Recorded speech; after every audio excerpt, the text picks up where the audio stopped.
Bom, senador, eu quero aproveitar que o senhor tocou essa questão da tecnologia, mas também falar sobre liberdade, né? E aqui eu vou trazer a questão do Real Digital, né? A nossa Drex, né? Que foi nomeada dessa forma, que na verdade é a plataforma Drex, né? Vamos dizer assim. Por que eu quero falar sobre liberdade? Porque, na verdade, se está utilizando uma blockchain, não é, para, na verdade, trazer a tokenização para a nossa economia. Depois eu vou colocar algumas indicações de leitura aqui para a audiência da Jovem Pan, para que eles possam se aprofundar um pouco mais. Quando essa tecnologia, na verdade, a gente está falando dela, o que nós falamos de quê? De descentralização, tá? De liberdade e de privacidade. Isso quando nós estamos realmente falando de blockchain.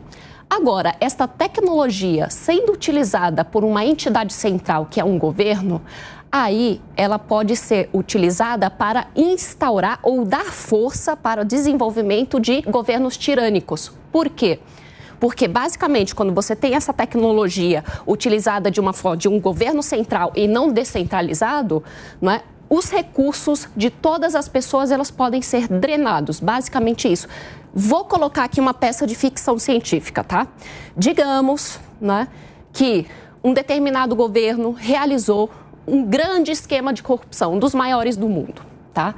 E a partir disso ele passa a defender que o Banco Central não seja mais independente, né, que ele não seja mais autônomo. E esta ferramenta de blockchain, em que apenas um botão pode ser drenado todo o patrimônio de todas as pessoas do país, pode estar à mercê de um partido. Por quê? Ao invés de utilizar esse tipo de tecnologia para que a população possa finalmente controlar os seus governantes, ela é utilizada para que o governo possa controlar a população. E aí eu vou te dar um exemplo. Nós temos a rede Cardano. Para quem não sabe, a rede Cardano é uma blockchain de terceira geração. Ela está na fase de desenvolvimento da sua governança. Basicamente, o que eles estão criando é um grande parlamento onde cada um dos representantes poderão controlar, na verdade, quem for votado como um representante, não é? Aquelas pessoas que são delegadoras, como eu, por exemplo, podem simplesmente destituir o seu, entre aspas, parlamentar. O porquê o nosso governo, os nossos representantes não estão acompanhando o desenvolvimento desta tecnologia, por exemplo, da rede Cardano. Por favor, pessoal da rede Ethereum, não fique bravo comigo, só estou dando um exemplo, tá bom? Por que não é visto dessa forma? Porque a tecnologia ela é utilizada para controlar os cidadãos e não para controlar os governantes. Olha, esse tema tecnologia é o que mais move o meu mandato. Eu fui o relator do Marco Legal das Startups, né? E, aliás, eu tinha tirado do capítulo o plano de subscrição de ações, as stock options, porque ia dar muita polêmica, e aprovei agora no Senado, como eu tinha prometido, o marco das stock options, que está indo para a Câmara, cumprindo, inclusive, o meu compromisso. E estou muito dentro desse tema. Fui autor de várias emendas na lei das criptomoedas que passaram no Senado e caíram na Câmara e que hoje pedem, por favor, para voltar com elas, principalmente uma minha, que era a segregação do patrimônio, que isso é fundamental, né? A gente viu aí quando tem essa volatilidade, né? Muitos não poderem sacar os seus recursos, isso mostrou que confundir o patrimônio das exchanges com o patrimônio do investidor é muito perigoso, e eu fiquei feliz. Acho que o tempo da emenda foi errado, né? Se fosse agora que a gente tivesse discutido mais a lei das criptomoedas, a gente talvez agora tivesse o amadurecimento.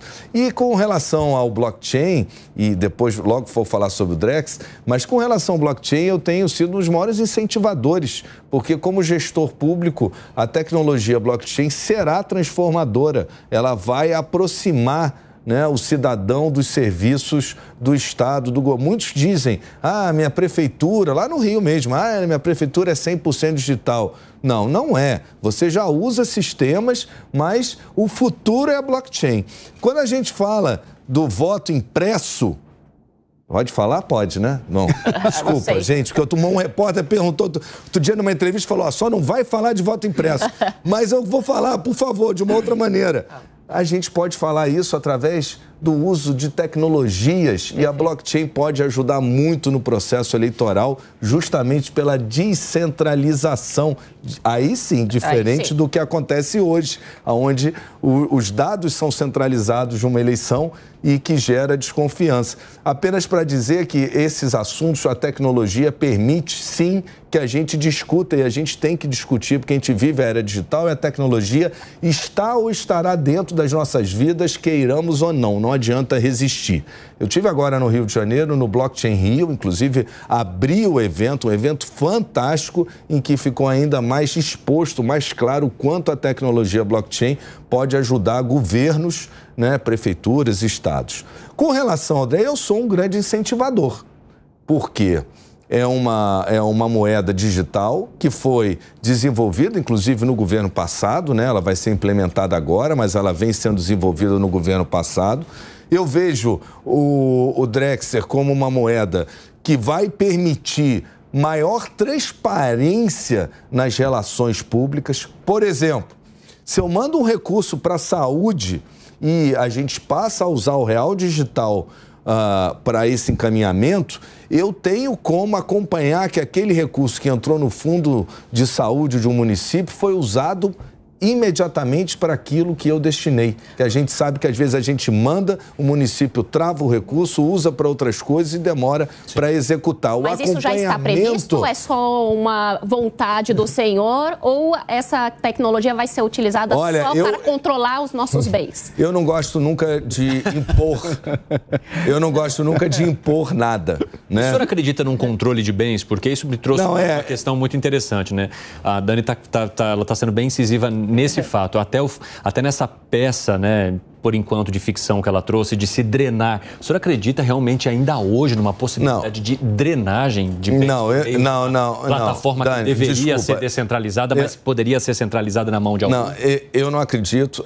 O problema não é a tecnologia, é sim o mau uso da tecnologia. Nesse aspecto, sua pergunta vai a um ponto importante. Mas a gente tem meios de que isso não aconteça. Eu devo ser o relator, inclusive, do Real Digital lá no Senado.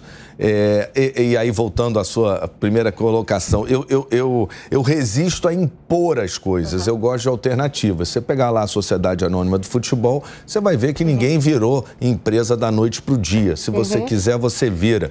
Na Sociedade Anônima do Futebol, quando eu tratei do capítulo do passivo dos clubes, né, a gente deu duas alternativas. Você pode ir para o regime centralizado, você pode ir para a recuperação judicial de acordo com a sua vontade. Eu acho que é igual com a questão do real digital.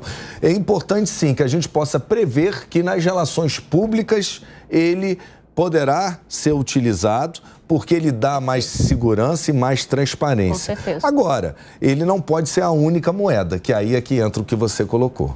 Se ele se transformar numa única... não vamos admitir nenhuma outra criptomoeda, é só o real digital, aí ele pode ser usado para isso. Mas isso não vai acontecer porque, inclusive, ele nasce depois de outras moedas já valorizadas no mercado, como o Ethereum, Bitcoin e tantas outras, e eu acho que ele é mais uma ferramenta que vai permitir maior agilidade, que o dinheiro chegue no destino, nas relações públicas, maior economicidade. Ele pode, por exemplo, até foi tema da minha palestra, ele pode servir para o tal do cashback, né? Que você possa, aí sim, de forma positiva, remunerar com a moeda digital, né? Ou uma carteira, no caso, uma carteira da minha cidade digital, que tem o real digital como a sua principal moeda, eu posso remunerar, por exemplo, a participação popular em audiências públicas, né? Eu posso remunerar uma contribuição voluntária, uma ação voluntariada, né? Eu posso remunerar um pagamento do imposto em dia. Eu posso criar instrumentos que ele é premiado, né, com cashback em real digital. Eu vejo particularmente com bons olhos quando nós vemos a blockchain sendo aplicada para a transparência, não é, dentro de um governo. Agora, eu acho que, na verdade, eu estou falando aqui, mas a comunidade cripto como um todo, ela chega a arrepiar os cabelos, não é? Quando você vê uma tecnologia que, na verdade, pode de alguma forma... Controle é muito... Exatamente. Eu não uso o oposto do que se busca. Exato, não, eu uso transparência, não controle. Mas olha, transparência para governo e controle para a população. Mas ele tá, eu vou te falar, a repercussão toda dentro do ambiente desse ecossistema tem sido muito positiva. Dos bancos? Não. Da juventude que está engajada nisso, né?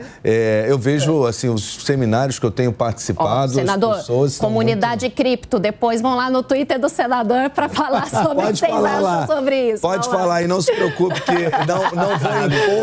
não vou impor e não tem controle nenhum. A participação é sempre boa, né? É descentralizado mesmo.